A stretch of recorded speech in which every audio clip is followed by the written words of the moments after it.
बहसीते पाकिस्तानी हमें सारा दिन में तीन मिर्गी के दौरे पड़ते हैं। सुबह उठते हैं हम कहते हैं हम अरब हैं, दोपहर को हम गजनवी बन जाते हैं, रात को ड्रिंक लाके पंजाबी बन जाते हैं, दिन में तीन दौरे पड़ रहे हैं। आइडेंटिटी का पता ही नहीं है कौन। मुसीबत तो ये हम कौन है। आपके मुर्शिद अब आपको तालिबान बनाना चाहते हैं, मसला तो ये है। इमरान खान सब कहते हैं ये सियासती जिहाद है, जिहाद करेंगे।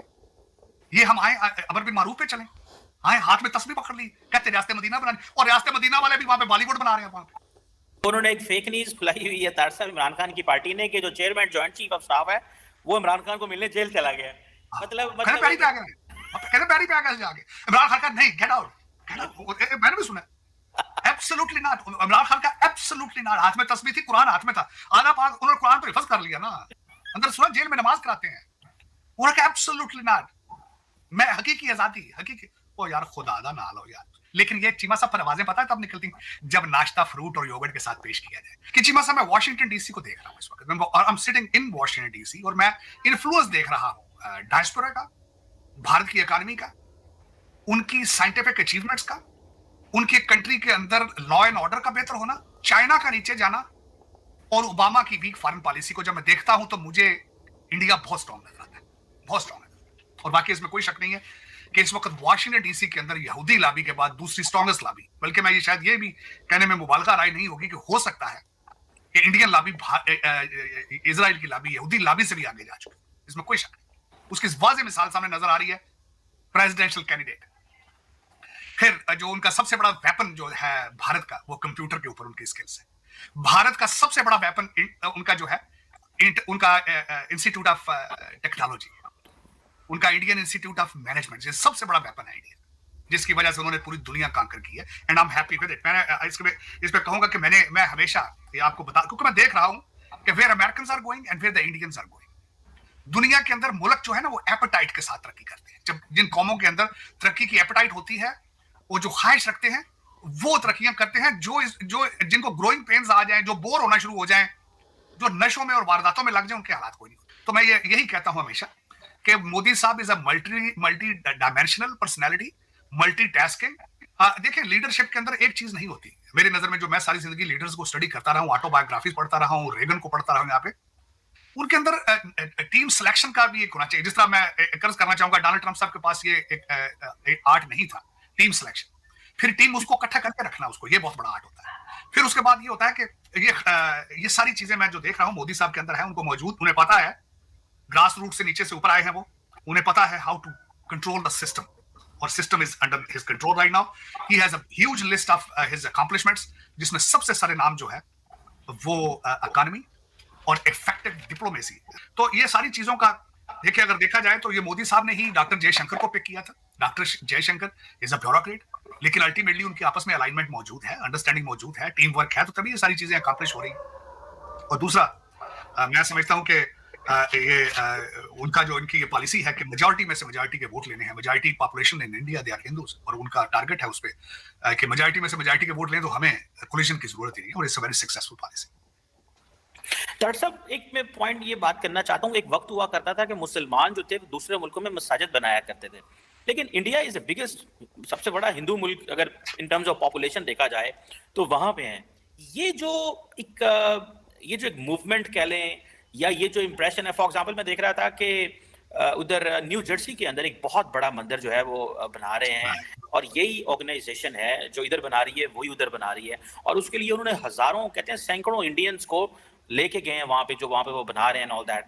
ये ट्रांसफॉर्मेशन क्या है? क्या India after relatively being more economically stable, politically stable, अपना जो religious model है उसको एक्सपोर्ट करना चाह रहा है, या इसको अपनी एज ए वैल्यू ट्रांसफर करना चाहता है, और वेस्टर्न वर्ल्ड को ये कह रहा है कि जैसे आप प्लूरलिज्म की बात करते हो, दूसरे मज़ाहब को एम्ब्रेस करते हो, हमारी कहानी भी सुनो, हमें भी सुनो, हमारे व्यूज़ को भी देखो।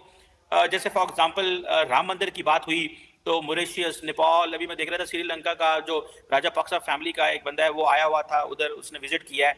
सो ये जो ड्राइव है कि पहले मुसलमान मसाजिद बनाया करते थे जैसे पाकिस्तान में, ये पूरी के पूरे प्रोजेक्ट्स हुआ करते थे, डू यू थिंक कि ये एक उस तर्ज के ऊपर एक सोच है, they want to export religion, Hinduism abroad, या आप how would you define this ये जो एस्पेक्ट है प्राइम मिनिस्टर मोदी की या इंडिया का, आप कैसे देखते हैं इसको? चीमा साहब, दो चीजें होती हैं, ये उनके बगैर नहीं हो सकता। एक तो आपके पास ताकत और दूसरा पैसा हो आपके पास।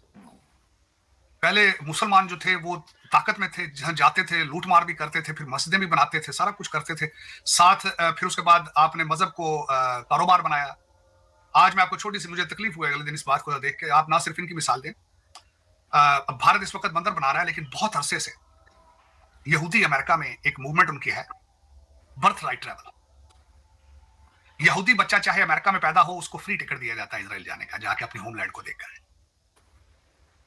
लेकिन हमारे सऊदी अरेबिया के पास यहूदियों से ज्यादा पैसा होगा, लेकिन वो हज और उम्रे के ऊपर भी कारोबार करते हैं, मस्जिदें भी कारोबार है, मदरसे भी कारोबार है। ये अफसोस वाली बात। लेकिन उसमें मैं बताऊं, इस्लाम का जो डाउनफॉल था वो अब्बासियत दौर के बाद डाउनफॉल है। अब्बासियत दौर की तरक्की भी इसी चीज में थी कि वो दूसरे मजाहिब की इज्जत करते थे और वो साइंटिफिक अचीवमेंट्स के ऊपर उनका जोर था।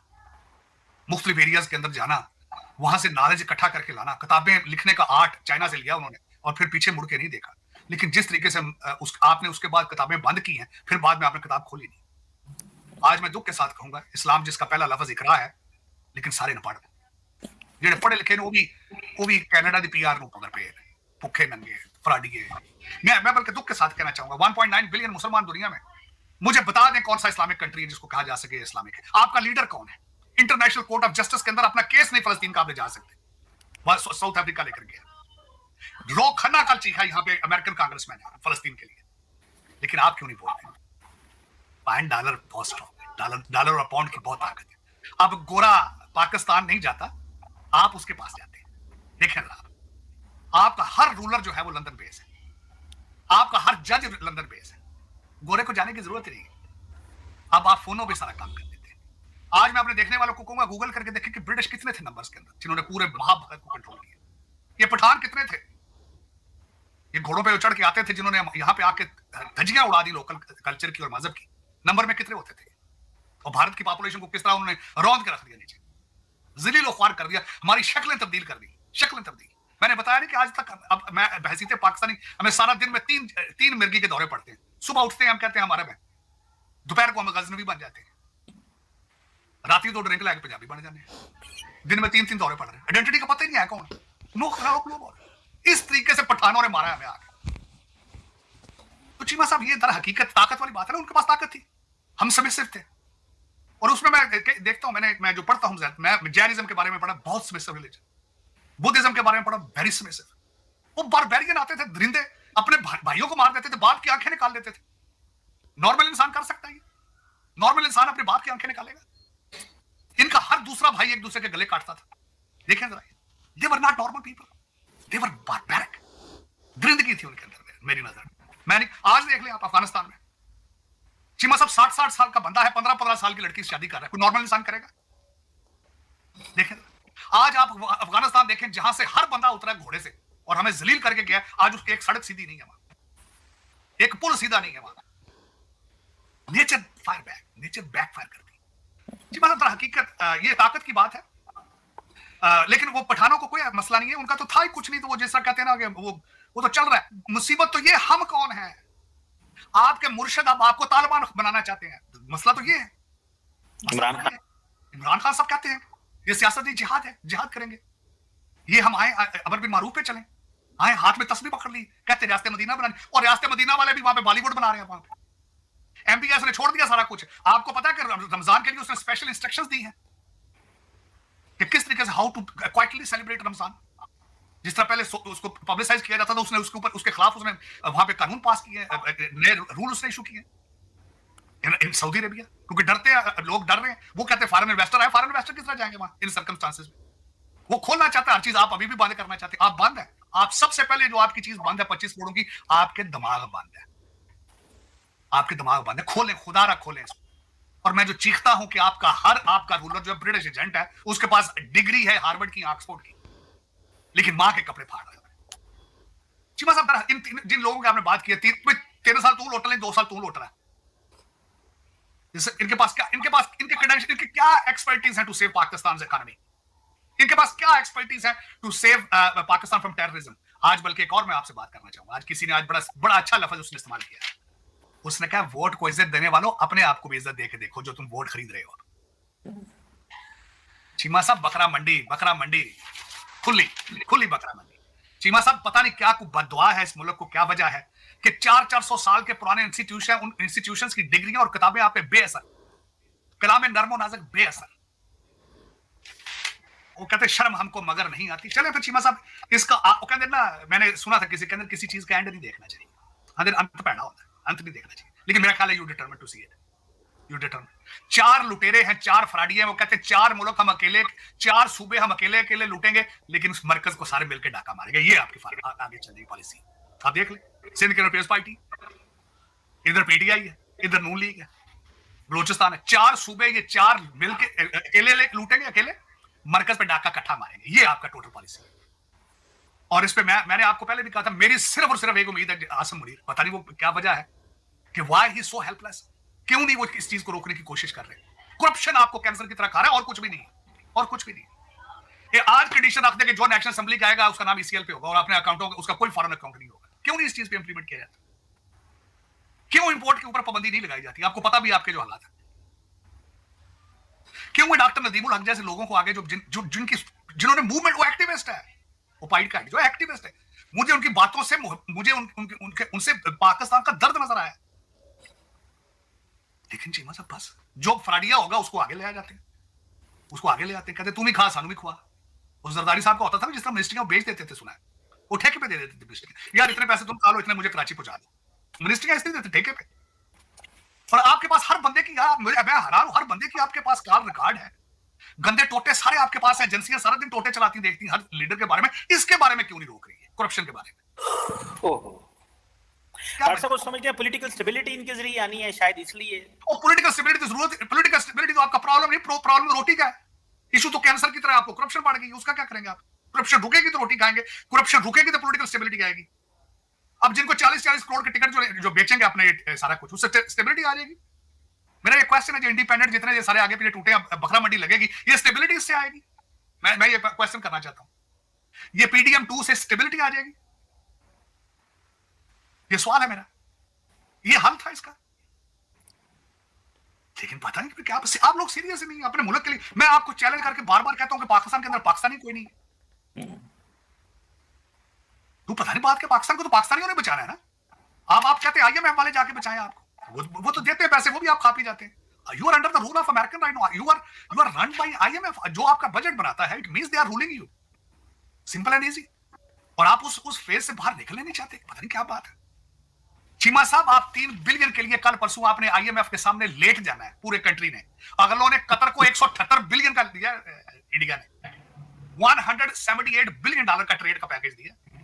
वो 2048 तक 3 बिलियन आपकी, वो जो 2048 तक एलएनजी लेंगे मेरा ख्याल है उनसे, 178 बिलियन डॉलर।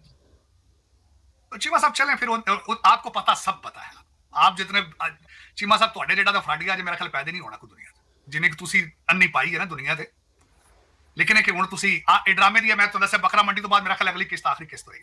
डॉक्टर साहब कह रहे हैं कि ये जो पॉलिटिकल कोलिशन बनेगा ये नेशनल हीलिंग एंड रिकॉन्सिलिएशन की तरफ जा रहा है। अगर इमरान खान साहब जो हैं उन्होंने और उनकी पार्टी ने बीच में लोचना तला और हालात खराब, आपको किस तरह पता है वो नहीं तलेंगे? वो तो शुरू हो चुका है। बल्कि खान साहब ने कहा कि पुरअमन एहतजाज करें। कभी पाकिस्तान में एहतजाज पुरअमन हुआ? वो तो निकल पड़े पहले बार। वो तो या टाइम स्क्वायर के ऊपर जो उन्होंने वादे किए हैं, ये जो व्हाइट हाउस के सामने यहाँ पे डायस्पोरा ने जो बातें की, आप सुन नहीं सकते वो जितनी गंदी गालियां दे रहे हैं। और जिसको कह रहे हैं ना कि हीलिंग करेगी ये कौम, वो कहती है अगर मुर्शद नहीं तो पाकिस्तान बढ़े। वो कहते हैं इमरान नहीं तो पाकिस्तान भी नहीं, जिससे आप हीलिंग एक्सपेक्ट कर रहे हैं। आप चलो देखो, करो तजर्बा। पहले इसका तजर्बा किया था, और का तजर्बा कर लेंगे। वो उन्होंने एक फेक न्यूज फैलाई हुई है तार साहब इमरान खान की पार्टी ने, कि जो chairman joint chief of staff है वो इमरान खान को मिलने जेल चला गया। मतलब पैरी पे आ गया जाके इमरान खान का, नहीं गेट आउट। मैंने भी सुना एब्सोल्युटली नॉट, इमरान खान का एब्सोल्युटली नॉट। हाथ में तस्बीह थी, कुरान हाथ में था, आला पाक उन्होंने कुरान तो हिफ्ज कर लिया ना, अंदर सुना जेल में नमाज कराते हैं। उन्होंने कहा एब्सोल्युटली नॉट, मैं हकीकी आजादी, हकीकी। ओ यार खुदा दा ना लो यार। लेकिन ये चीमा साहब पर आवाजें पता है तब निकलती जब नाश्ता फ्रूट और योगर्ट के साथ पेश किया जाए, जब मर्जी का स्टेशनरी बाइक दिया जाए, फिर लौंडे लपाड़े इस तरह की बातें बाहर करते हैं। अंदरों चीका उंदियां देना, मेरी सब गल्ला कर देंगे। चलो चीमा साहब, वो आपका क्या ख्याल है, एस्टेब्लिशमेंट और जुडिशरी को इस बात का इल्म नहीं है? क्या आपने 9 मई नहीं देखा? आप दोबारा किसी 9 मई का इंतजार कर रहे हैं? आप क्या चाहते क्या है? आप क्या चाहते हैं? मेरा ये क्वेश्चन है। आपको पता नहीं है कि the person is non workable? आपको पता है इस चीज का? Why you wanted to push Pakistan to another nightmare? मैं आपको ब्लेम करूंगा, मैं उसको क्या ब्लेम करना है? वो तो नॉन वर्केबल पर्सन है। हाँ वो तो कहते हैं चोरों से, सर उसका गूगल करें, वो कहते हैं चोरों से बात करने से अच्छा इस पे एटम बम मार दिया जाए पाकिस्तान। आप ये चाहते हैं? फिर कोई नई पीरनी ढूंढ रही है आपने, कोई नई काले जादू से आप एटॉमिक पावर चलाना चाहते हैं मजीद आगे? एटॉमिक पावर आपने जिनों से चलवानी है? वो that's what your desire is. चले, बात तो सही है डॉक्टर साहब कि ये हम अगर उसको लेके आना चाहते हैं या ऐसी सोच रखते हैं तो फिर तो अल्लाह ही हाफिज है। अवाम जारी बात है जज्बाती है और हमेशा इसी तरह के फैसले तो एंटी स्टैब्लिशमेंट उन्होंने नहीं किया है। चीमा साहब, अवाम को जज्बाती नहीं है, आपने जज्बाती किया इसको। अवाम अंधी नहीं है, आपको इसने आपने इसको अंधा किया डॉलरों की वजह से। आपने जो जियाउल हक साहब ने यहाँ पे जो बोया था, आज फसल तैयार है। आज फसल बिल्कुल तैयार हो चुकी है। आप चाहते थे ये एक्सट्रीमिस्ट बने, ये रेडिकल्स हों, एजेंसियां बनवाती रही हैं आगे पार्टियां आपकी, जैसे फलानी जैसे फलानी। आज पे करो price, Pakistan will pay the price. दोस्तों जैसे कि आपने क्लिप में सुना कि रियासत मदीना बनाने वाले भी अब बॉलीवुड बना रहे हैं। मतलब कि सारी तरह ऐसे ऐसी बातें करता है ना, मतलब कि हंसी भी छूटती है और मज़ा भी आता है भाई साहब। मतलब कि सऊदी अरेबिया में बॉलीवुड पूरी तरह से छा चुका है। मतलब कि वो सब चीज़ें, बहुत सारी चीज़ें करवा रहा है। मतलब कि आईपीएल है ना, जो आईपीएल के जो वो हो रहा है ना, क्या बोलते हैं, जो बोली लगती है, ठीक है, बोली लगती है, वो भी वहाँ पे हो रही है सऊदी अरेबिया में। ऑक्शन कहते हैं जैसे, ऑक्शन भी सऊदी अरेबिया में हो रहा है। बॉलीवुड के बड़े बड़े स्टार्स आ रहे हैं, कॉन्सर्ट्स हो रहे हैं, ठीक है। अब तो सुनने में आया कि वहाँ पे शूटिंग्स भी होगी बहुत तरीके की। वहाँ पे एक इस्टेब्लिशमेंट बैठाई जाएगी बॉलीवुड की, कि भाई वहाँ पे मतलब कि बॉलीवुड के एक्टर्स भी रहेंगे और वहाँ पे शूटिंग वगैरह करेंगे। एक इकोनॉमिक जोन बनने जा रहा है, ऐसा सुनने में आ रहा है सऊदी अरेबिया में। तो ये बहुत अच्छी बात है भाई साहब। भारतीय कोई चीज़ है जो प्रमोट हो रही है बॉलीवुड, मतलब उन्होंने बहुत काम किया है, बहुत मेहनत करी है, इसी अभी तो इतने बड़े मुकाम पे पहुँचे हैं। बाकी इंडियन अमेरिकन लॉबी जो है ना, जो अमेरिका में है, मतलब कि बहुत ज़्यादा इन्फ्लुएंस है उनका अमेरिकन पॉलिटिक्स में भी। और जो वर्क है ना, जो मतलब वर्किंग वीज़ा पे जाते हैं बहुत सारे, मतलब कि वर्किंग वीज़ा पे जाते हैं, स्टडी वीज़ा पे जाते हैं, ठीक है। तो उसके बाद वो वहाँ पे ही मतलब सेट हो जाते हैं, मतलब कि वहाँ पे जॉब वगैरह मिल जाती है उनको, तो वहाँ पे सेट हो जाते हैं, डॉलर में कमाते हैं। हाँ ठीक है, ये अच्छी बात है। लेकिन भाई साहब भारत भी आना चाहिए और भारत में भी मतलब इन्वेस्ट वगैरह करना चाहिए इनको, भारत आकर भी। तो कोई बात नहीं, अगर अमेरिका में आप रहना चाहते हो तो आपका बिल्कुल हक है, ठीक है। अमेरिकन लॉबी जो है बहुत ज़्यादा इन्फ्लुएंस कर रख रही है, मतलब अमेरिका के अंदर पॉलिटिक्स में तो बिल्कुल छा रखी है। मतलब कि अगर पाकिस्तान, वो क्या बोलते हैं, अमेरिका को इलेक्शन जीतना होता है तो इंडियन लॉबी का सपोर्ट लेना पड़ता है। मतलब कि बहुत ज़्यादा इन्फ्लुएंस है, मतलब कि बहुत ज़्यादा एरिया आ रखे हैं इंडियन लॉबी के, मतलब कि वहाँ पे बहुत ज़्यादा इन्फ्लुएंस है। मतलब ये अच्छी बात है, मतलब इन्फ्लुएंस कर लिया है इंडियन लॉबी ने वहाँ पे, तो ये अच्छी बात है। और इंडियन लॉबी जो है ना, वो पढ़ी लिखी लॉबी है, ऐसे नहीं गवार जवार सब बैठे हुए हैं, पढ़ी लिखी है, सेंसिबल लोग हैं। और कोई गैर कानूनी काम नहीं करता वहाँ पे। इंडियन लॉबी है जो बिल्कुल अच्छे तरीके से रहते हैं और अपना देश समझ कर रहते हैं अमेरिका के अंदर। तो ये बहुत अच्छी बात है भारत के लिए। और साथ साथ बता रहे थे कि आईआईटी जो है इंडिया का, वो पूरे ग्लोबल इंस्टीट्यूट मार्केट जो है ना, ग्लोबल इंस्टीट्यूशंस की जो जोन है उसमें बहुत टॉप पे आ गया है आईआईटी से पढ़ के गूगल के सीईओ, माइक्रोसॉफ्ट के सीईओ, यूट्यूब के सीईओ, ठीक है, और भी बड़ी बड़ी कंपनीज़ हैं, मतलब उनके सीईओ लगे पड़े हैं भाई साहब, इंडियंस लगे पड़े हैं इन कंपनीज़ में, इंडियंस बैठे हुए हैं और इंडियंस चला रहे हैं भाई साहब। गूगल देख लो कितनी बड़ी कंपनी है, कितनी बड़ी कंपनी है, और भाई इंडियंस सुंदर पिचाई चलाते हैं उनको, गूगल को। तो भाई गूगल के कितने सारे प्रोडक्ट्स हैं पता है आपको, सोशल मीडिया के भाई सब बहुत सारे हैं। मतलब कि इन्फ्लुएंस है भाई बहुत ज़्यादा आईआईटी के स्टूडेंट्स का भाई। मतलब कि जो आईआईटी से पढ़ लेता है ना, उसकी किस्मत बदल जाती है। और अगर ओवरसीज़ में जाके, तो ओवरसीज़ नेशन में तो भाई बहुत ज़्यादा डेवलपमेंट करते हैं भाई। कहते हैं कि मोदी की डिप्लोमेसी जो है ना, वो ग्लोबल लेवल पे छा गई है। मतलब कि मोदी ने जो जो किया है ना भारत के लिए, बहुत ज़्यादा अच्छा किया है। 2014 से बंद करना, उन्होंने सारी चीज़ें निपटा दी हैं। 500 का नोट, मतलब 500,000 के नोट बंद करवा दिए। मतलब कि वो जो काला पैसा बनाते थे लोग दूसरे देश छापते थे नकली नोट वगैरह, वो सब कुछ बंद हो गया है। ये अच्छी बात है भारत के लिए कि अब हमारे पास 500 का नोट है, बढ़िया है। बड़ा नोट होना भी नहीं चाहिए भाई, बड़ा नोट होने से ना लोग फिर ज़्यादा रखते हैं अपने पास, इकट्ठे करके रख लेते हैं पैसों को, तो वो सही नहीं है भारत के लिए। जितना घूमता रहे ना पैसा एक दूसरे के हाथों में, तो वो ज़्यादा इनको इकोनॉमी के लिए बेस्ट चीज़ होती है। ये मैंने खुद से ऑब्जर्व किया है। जितना छोटा नोट होगा ना आपका, उतना ही बेस्ट है। पाकिस्तान के 10-10 हज़ार के 5-5 हज़ार के नोट होते हैं भाई पाकिस्तान में, तभी तो इतनी इकोनॉमी डाउन है। वो तो नोट छापते हैं, वो तो 50 हज़ार का भी नोट छाप लेंगे भाई, 1 लाख का भी छाप लेंगे, उनका क्या है, वो तो ऐसे ही करते हैं भाई। उनको मतलब कि करना क्या है भाई, उनको इकोनॉमी से मतलब थोड़ी, उनको जात से मतलब है।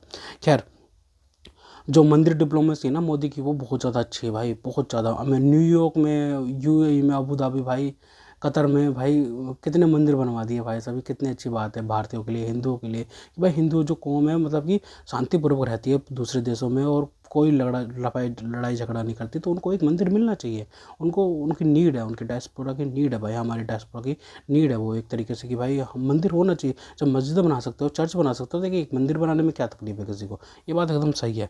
ठीक है, और जो मुगल्स आए थे ना भारत के अंदर भाई, बहुत ज़्यादा तबाही मचाई थी उन्होंने, मतलब कि अब बहुत ज़्यादा सही चीज़ें करी जा रही हैं। मतलब इतने मंदिर तोड़वा के भाई, मस्जिद बनवा के ये सब करवा दिया। फिर हम हिंदू क्लेम करते हैं भाई किसी मस्जिद पे कि ये पहले क्या हिंदू मंदिर था, तो भाई वो भड़क जाते हैं। मतलब कि यार ये मसले बात करके भी सुलझा सकते हैं ना, बात बाद में तो कर सकते हैं ना। तुम सीधा सोच रहे हो कि हिंदू कभी भी किसी पर क्लेम नहीं, मतलब कि किसी पर भी ना बिना वजह क्लेम नहीं करता। ठीक है, कभी हमने किसी चीज़ पे कब्जा नहीं किया, किसी देश पे कब्जा नहीं किया। ये बात हमारी हिस्ट्री को उठा के देख सकते हो आप।